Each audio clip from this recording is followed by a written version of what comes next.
ताज्या बातम्यांसाठी महान करेला सबस्क्राइब करा आणि बेल आयकॉनला क्लिक करा।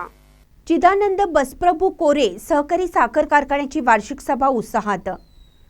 सहकारी साखर कारखान्याची परिस्थिती बिकट बनली असून मोजकेच कारखाने उत्तमरित्या चालले जात आहेत।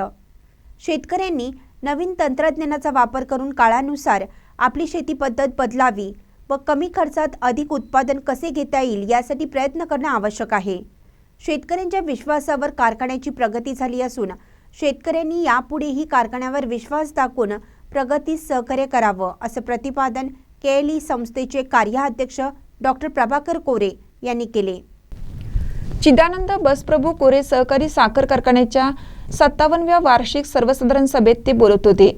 यावेळी सभासदांना उद्देशून शेतकऱ्यांनी नियमित ऊस पुरवठा करून कारखान्याकडून मिळणाऱ्या सुविधांचा लाभ घ्यावा असे आवाहन त्यांनी केलं।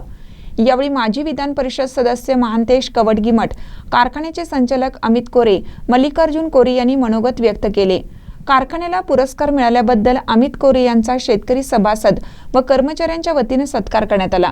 यावेळी कारखान्याचे उपाध्यक्ष तात्यासाहेब काटे, संचालक अजित देसाई, भरतेश बनवणे, संदीप पाटील, परसगौंडा पाटील, महावीर मिर्जे, मल्लाप्पा म्हैसाळे, चेतन पाटील, महावीर कात्राळे, भीमगौंडा पाटील, अण्णासाहेब इंगळे, नंदकुमार नाशिपुडी, दिनेश पाटील यांच्यासह सभासद पदाधिकारी उपस्थित होते।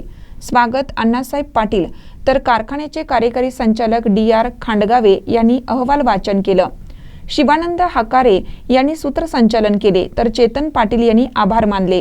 महानकर न्यूजसाठी बजरंग रोडे, मांजरी।